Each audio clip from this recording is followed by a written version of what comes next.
1, 2, 3 voice check. It's still not the best, but we're gonna make do with what we have. Welcome back to a very new vlog, but if you're new here, my name's Katja, and on this channel I talk mostly about K-pop, language studies, books, manga, basically all things that I love in life. And for the past 10 days I've been sick, really sick.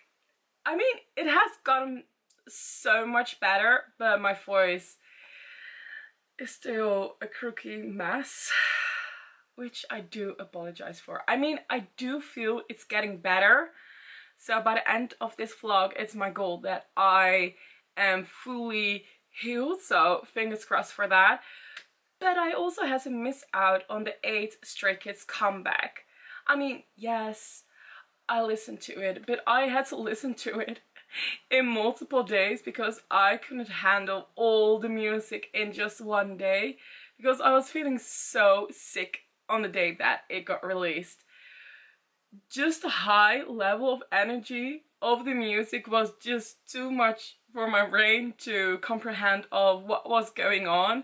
So it took me like 3 days to listen to the full album, and y'all, it's so freaking good, and I want to get into that during this video because luckily the promotions are still going on, which makes it so much easier to still talk about this album. I mean, Mountains, the music video just got released, and later this week, Stray Kids, the music video will also be released. Whoa, that was a word twister almost. And also tonight, I'm gonna watch the Sserafim documentary. I don't know how I'm gonna feel about it because it's definitely gonna be an emotional roller coaster. But then again, that's also what I love about the Sserafim and the team behind them, because they never shy away to show also the raw side and the not necessarily always positive side of the career, the music industry in general. Wow, what a week. So basically what you can expect from this week's vlog is me talking about Stray Kids, the Sserafim, hopefully some language studies, but I also really want to focus on a lot of my other hobbies. Let's get into it. I've got a snack, so now let's move over to the documentary, episode 1. This is the book that I'm currently reading, The Red Palace by Junhe. Yes, I started this book quite a while ago, but I just been in a weird reading mood. For some reason, I and reading are just not working at the moment. But nevertheless, if you love a historical novel that is very well researched and reads like a K-drama, then this is the book for you. Junhe, she is a master in doing her research and putting it in a story that makes you sit on the edge of your chair, because this is so freaking good, and I love the twist in the story and how she talks about history in a way that makes it very easy to digest. And personally, I think that's amazing when a writer can do something like that.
Hello, it's Thursday evening. Yesterday afternoon I went out with my mom. We did some shopping, ate some amazing food.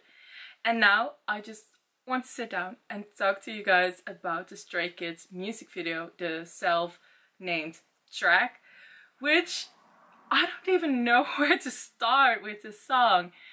First off, I think let's start with the beats and the music itself. I love that it sounds like a welcoming home to the Stray Kids universe. I don't know how else to explain this. I'm not gonna lie, I've been trying to film this bit over and over and over again for the last half hour because I just simply can't explain this track. It feels familiar, nostalgic. It has the Stray Kids sound beats and it feels just like a warm bath. And I just love how they, in the lyrics, they put in so many Stray Kids songs titles of their backlist in there, and quite a lot of my favorite songs like Blueprint, Lonely Streets, of course Elevator is an all-time fave.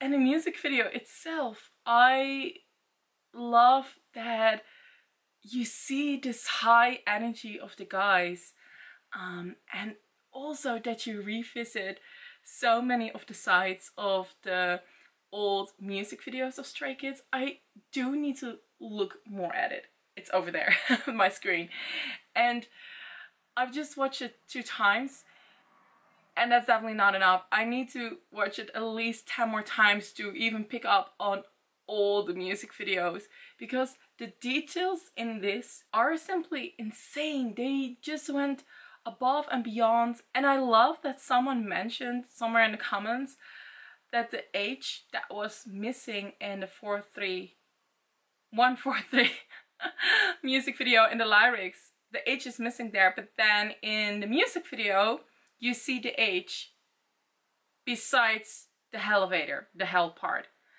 So a lot of people say that it probably mentions or it means heaven, also one of their songs.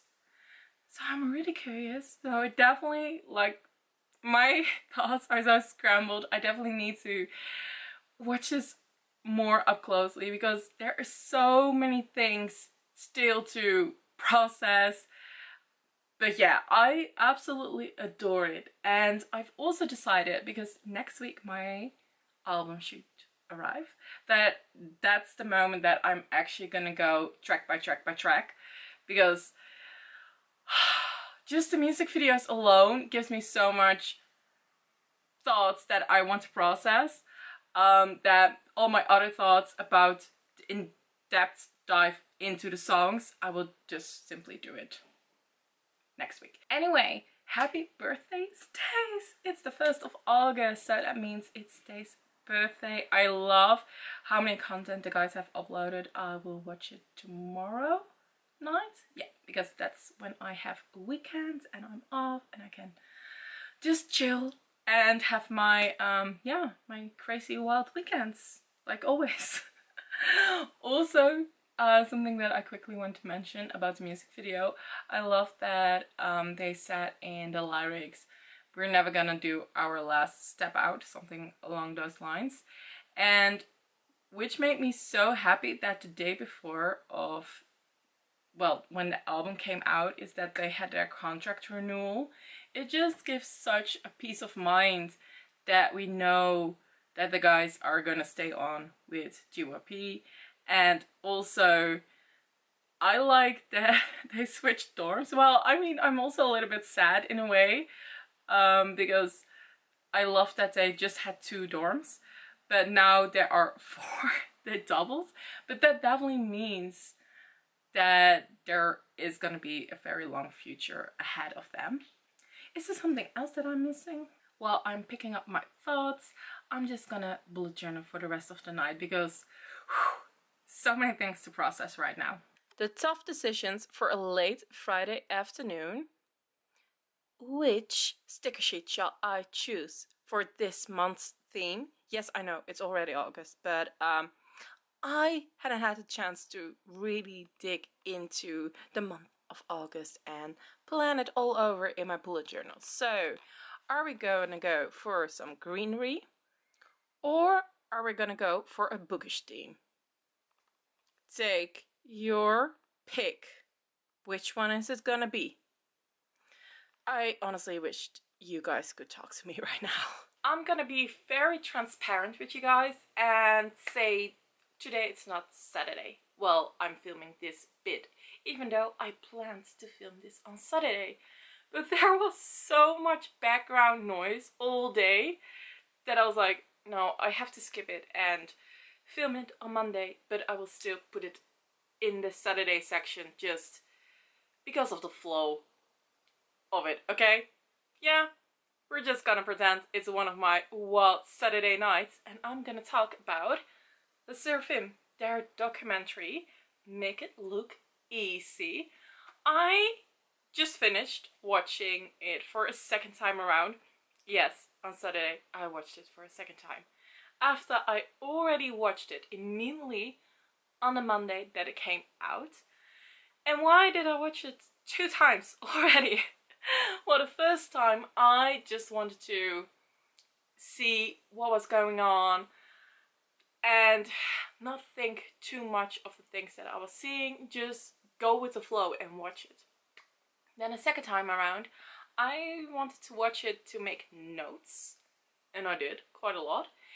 And also I wanted to see some other reactions, so I just followed this YouTuber that is a very big Sserafim fan and just watch him react on the documentary. So I was basically watching both things at the same time, which was so much fun. Let's start with the very first note that I wrote down.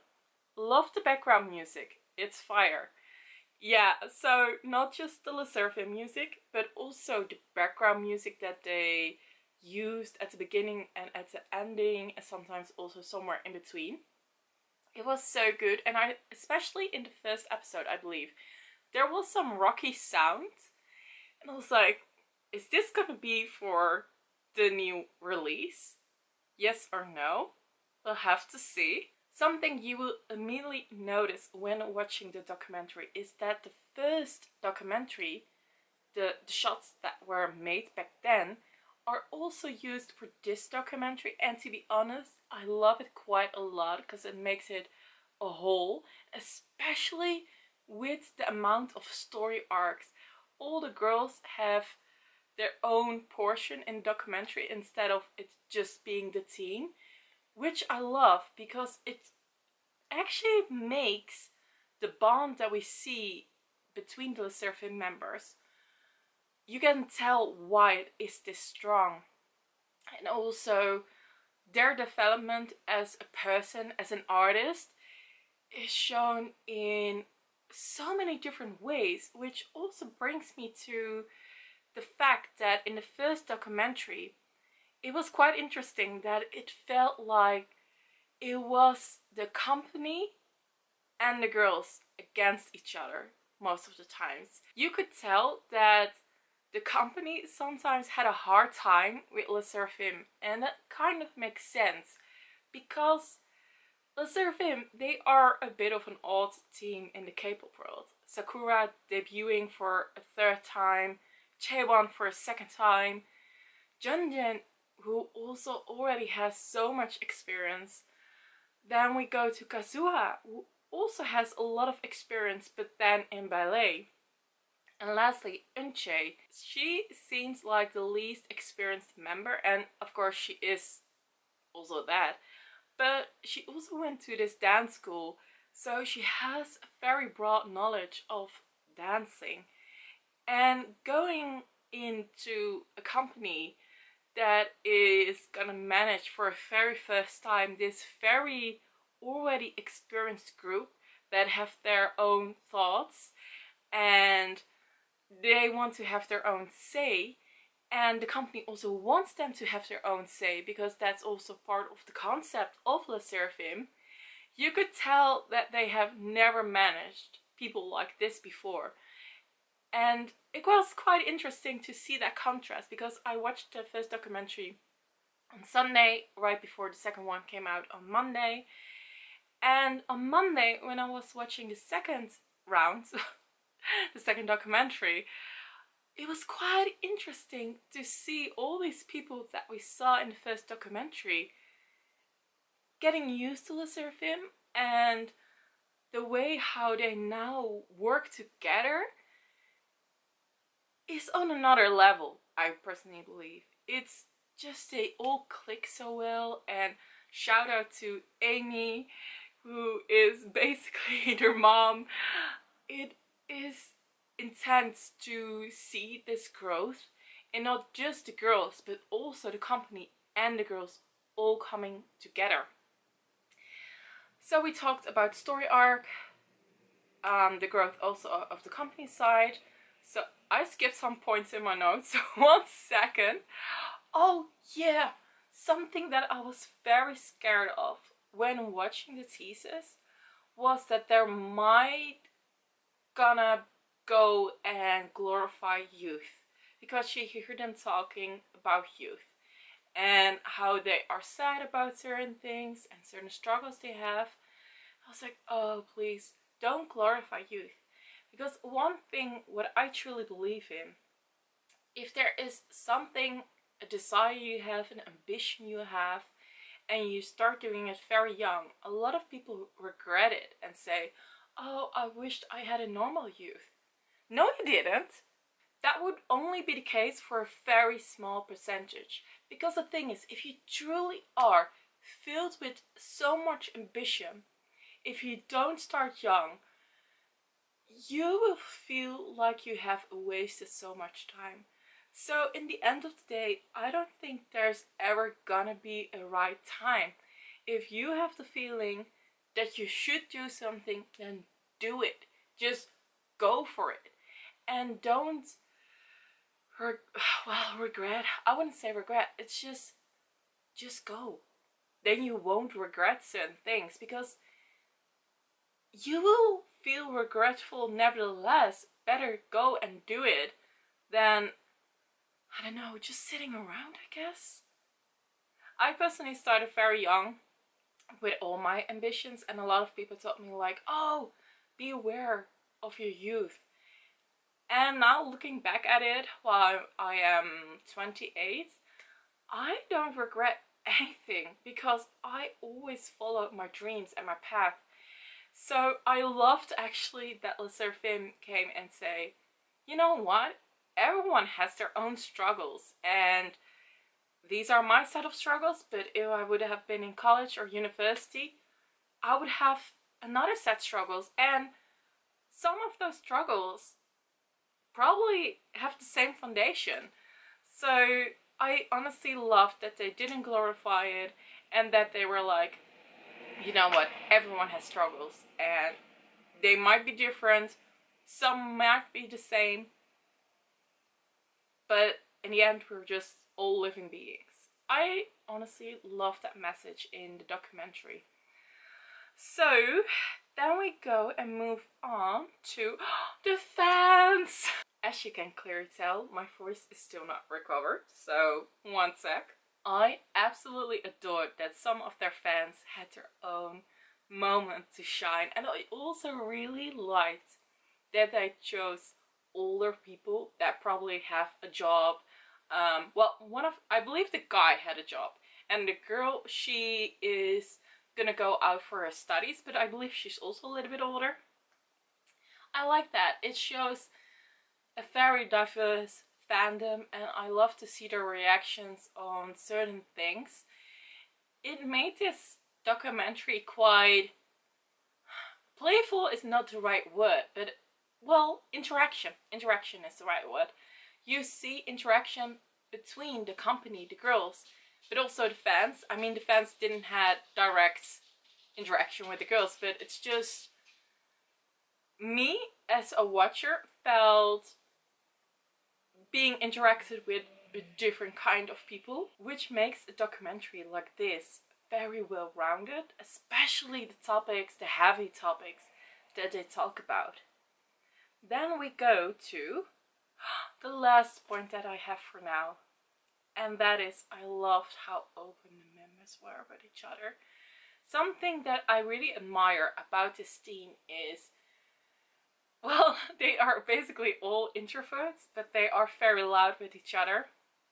And they also said at the very beginning that they had talks with each other of how they should interact with one another, and also to let their voice be heard. Because the thing is, all these girls, because they are more on the introverted side, they really struggle with showing what they thought to the other members.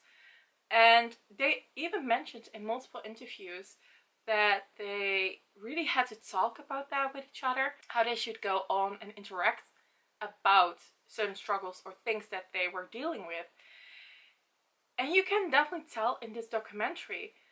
For example, when certain dance moves go wrong, they are very on point and on top of that, and give very clear directions to each other, like, oh, we're not on one line over here, oh, we're not doing this over there, we should be standing there, you should be standing there.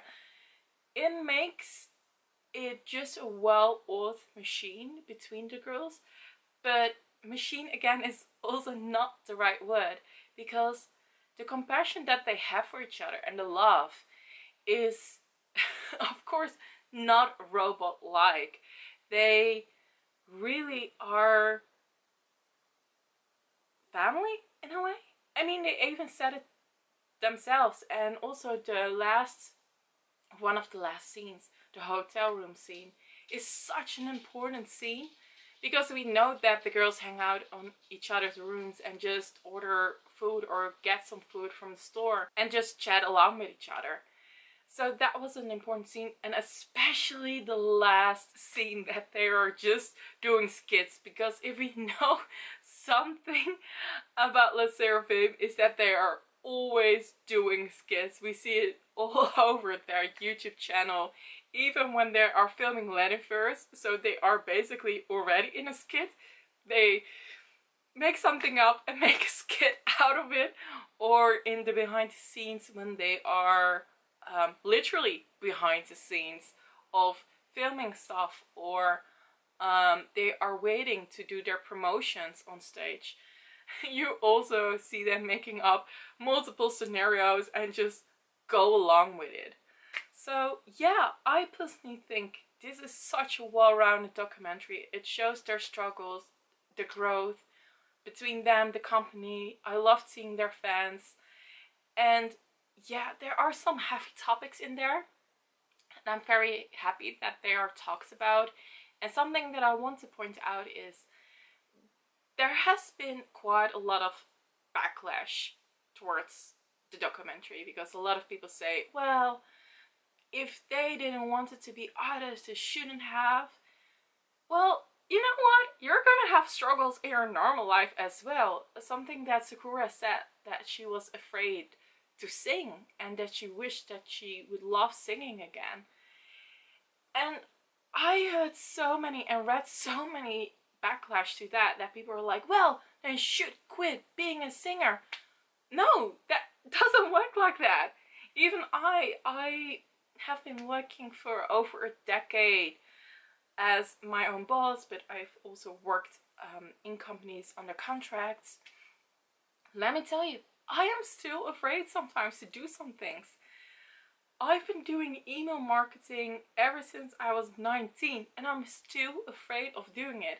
I'm afraid of pushing the last button that it gets sent or it gets planned to send every time I am sweating, because I know by the time I send that out that there can be negative feedback. Maybe I missed something. Maybe there was still something wrong somewhere in the file, somewhere in the email. And I mean, I can't stop doing my work because I'm afraid to do something. And it shows so much character. I mean, Sakura is still doing things, but her being afraid shouldn't matter in the long run. She shouldn't get backlash, because if you are one of the persons that gives her backlash because she is afraid of doing something, then you are simply not living. Because, like I just said, I'm sometimes even afraid, a lot of times when it comes down to email marketing, with so many things. But I'm still gonna do so. And Sakura is also still going on. But you are allowed to be afraid from time to time. Anyway, I really hope that I got all my thoughts across very well. And honestly, this documentary is a must watch for anyone who loves music or who wants to know more about the scenes behind music, especially if you want to know more about K-pop. I've showed the first documentary to multiple of my friends who aren't into K-pop, and they were like, okay, I actually now get why you love K-pop so much, because there is so much going on and the artistry. That's it, right? The Sserafim is all in for their artistry. From creating lyrics, singing, performing. They are definitely a group that has gone through a lot, but personally, I think that's the reason why they're gonna thrive so much, because they have a thought behind their artistry, and that's just truly amazing. Anyway, these were my 2 cents on the documentary. It's a Sunday. Small disclaimer, this screen is not as dusty in real life as it shows on camera. I don't know why it looks so dusty, but it's completely fine. Anyway, I just realized that I haven't listened to Muse from Jimin from BTS. Like, how haven't I listened to it? I kinda do know it's all because of the Stray Kids comeback, and this album dropped on the same day as theirs. So it does make sense, and also because I was sick, I was just less in the mood of all new input, if that makes sense. Anyway, I'm just currently listening to it, and the song that I'm mostly excited to listen to is Slow Dance, together with Sophia Carson. I really liked her when she was on Disney Channel, so let's have a listen to it while I'm also doing something else. In my last vlog, I reorganized my shelves, but there are some stuff left that I want to put into storage. So last Friday, I bought a storage bin, and I actually need to buy some more, but I just want to first have a look if this is the right size, if it works out with some of the stuff that I need it for. I know I could have measured it, and I did measure it beforehand, but sometimes, especially when you look up the sizes, sometimes they measure it from this side instead of actually from there. So, and I found out that they measured it from here instead of there. So that does make it a little bit of a difference. Why are companies like that? Sorry for this rant. Anyway, I am clearing out some stuff while listening to the album. Hold on, this is not a drill. The Sserafim is gonna have a comeback by the end of this month called Crazy. But thanks to the smart music video, we already knew that. Nevertheless, I am so excited what the girls came up with this time around, and of course their team and their producers. The last topics that I want to talk about in this vlog is, first up, my bullet journal. I decided to go for the bookish theme because I have been in such a reading slump. So the mission that I started this vlog off with, I failed finishing this book. I am so annoyed with myself, but then again, I know that there was no other way. So I also give myself some grace and just go with the flow for now, and just hope that I will get back into the reading groove very, very soon. Anyway, this is the end of this week's vlog. I hope you liked it. Give it a thumbs up if you did. And I'm just looking forward to next week, when I will also be vlogging my Stray Kids unboxing, some Le Sserafim stuff, and we'll have to see all the other adventures that I might will go on. Bye!